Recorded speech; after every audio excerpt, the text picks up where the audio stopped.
class. So this is our lesson for today, Introduction and Simplifying of Radicals.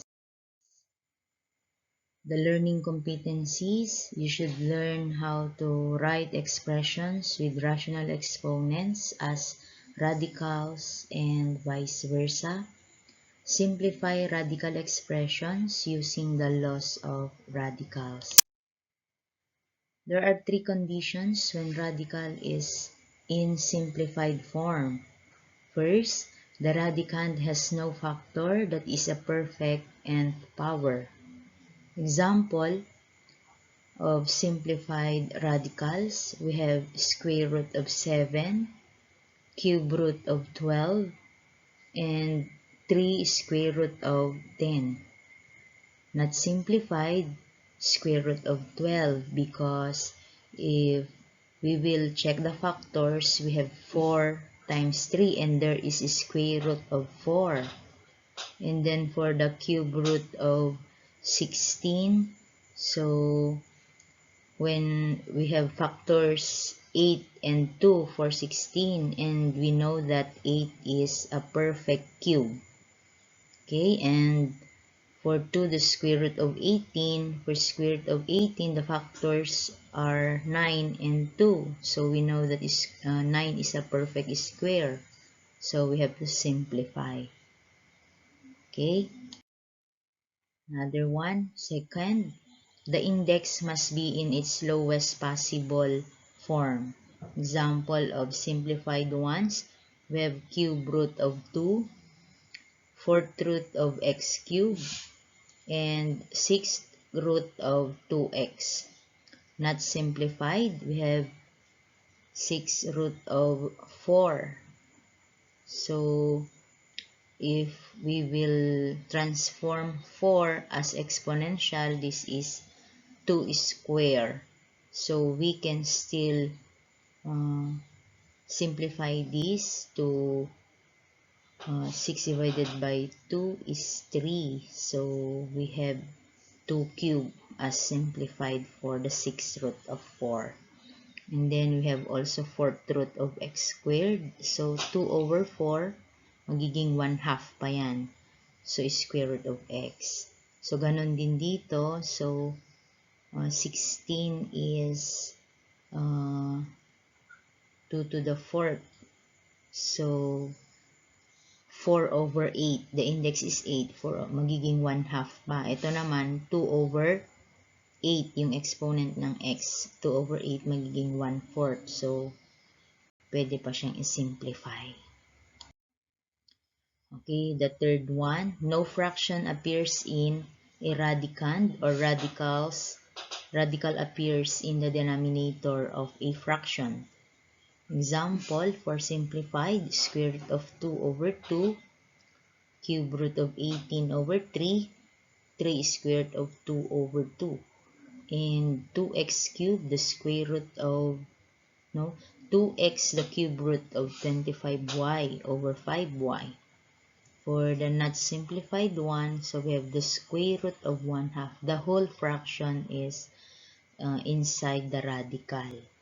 So hindi pwede kasi yung 2 sa denominator naka-radical pa siya. So katulad lang din ng 3 over square root of 2. So not simplified. So, ganun din dito, ang the denominator of 2x over the cube root of 5y squared. And then, simplify by applying multiplication property of radicals. So, given the square root of 32, so how to simplify? So, think of the factors of the radicand. So, we have 16 and 2. So, the square root of 16 is 4. Kaya yan, 4 square root of 2. And then for negative 5 square root of 18. So, square root of 18, the factors of 18 are 9 and 2. Therefore, the square root of 9 is 3. 3 is multiplied to negative 5. That's why we have negative 15 square root of 2 as the final answer. Okay, another one. Simplify by applying the skills in rational exponents. Square root of x to the 8. Okay, so if we transform a radical into exponential form, so square root becomes, the understood index of square root is 2. That's why in exponential form, this is x to the 8 raised to 1/2. So this becomes 8 times 1/2, or 8 over 2 becomes 4. That's why we have the final answer as x to the 4th. And then for letter B, the square root of 4x squared, y to the 4th, z to the 6th. So 4 square root of 4 is 2. Ayan. So, or if we write it as exponential form, so 4x squared, y to the 4th, z to the 6th raised to 1/2. So 4 is changed to 2 is squared. So, yan. 2 is squared, x squared, y to the 4th, z to the 6th. And then, so if we multiply or distribute the exponent 1/2 inside the parentheses, so we have now 2 raised to 2 over 2, x raised to 2 over 2, y raised to 4 over 2, z raised to 6 over 2. To simplify that, therefore, we have now 2x y squared z cubed.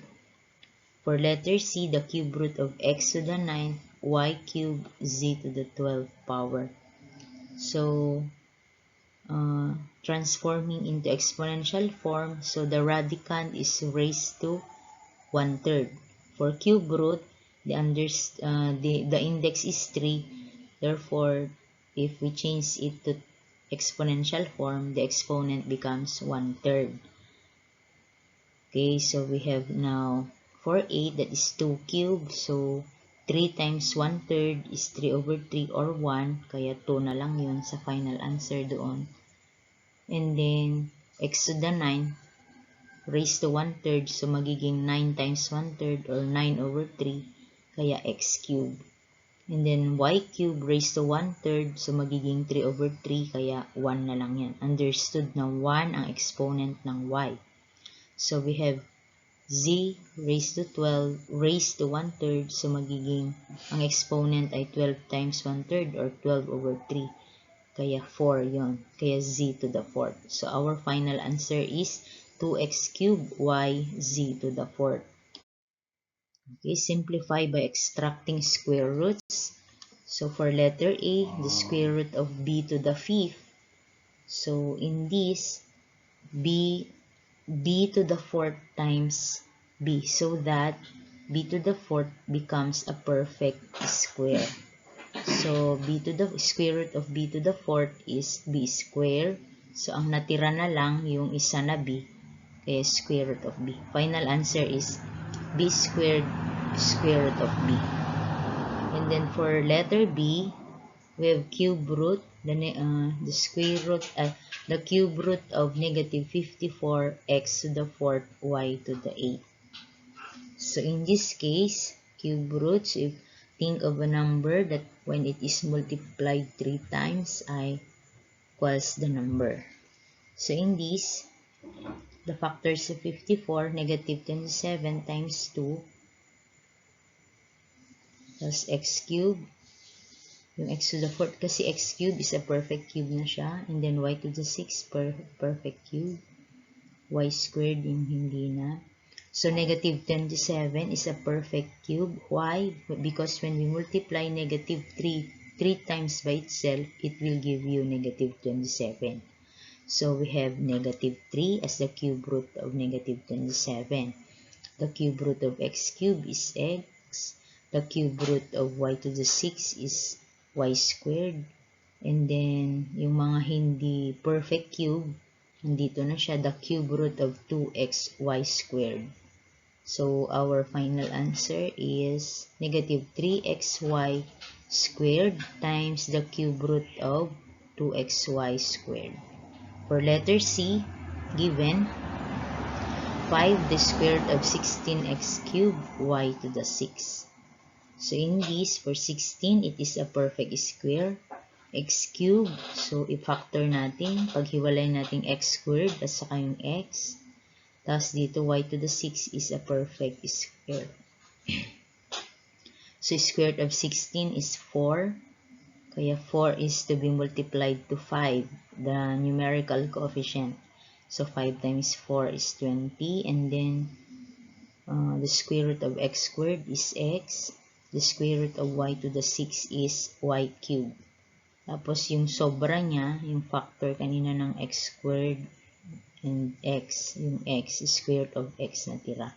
So that the final answer is 20xy cubed times the square root of x. Okay, so simplify by extracting the perfect nth power. So example, we have a square root of b to the 5th power. So, ang perfect square natin yung b to the 4th. May matitira na isang b. That's why we have b squared is square root of b. For letter b, 3 square root of negative 54x to the 4th y to the 8. Ayan, nadoble pala. Okay, so simplify by reducing this index of the radical. So we have the 6th root of 4. So we change the radicand 4 into exponential. So we have 2 square. And then if we change the whole radical into exponential, this becomes 2 raised to 2 over 6 or 1/3. Diba? So the final answers becomes the cube root of 2. And then for number 2, okay, so correction on the given. So this is the 8th root of 16x to the 6th power. So the exponent to here, this should be 6. Okay, so 8th root of the 16x to the 6th power. So changing 16 into exponential, so we have 2 to the 4th. And then we have here as index of the radical is 8. So 2 raised to 4 over 8, and that is 1/2. And then for 6 over 8, this becomes by 2 we have 3/4. 3/4. So for 1/2, we can change it to 2 over 4 as the new exponent of 2, so that they will have the same index. So that we have the final answer as the 4th root of 4x cubed. Okay? So, thank you for watching. I hope you learned this lesson for today.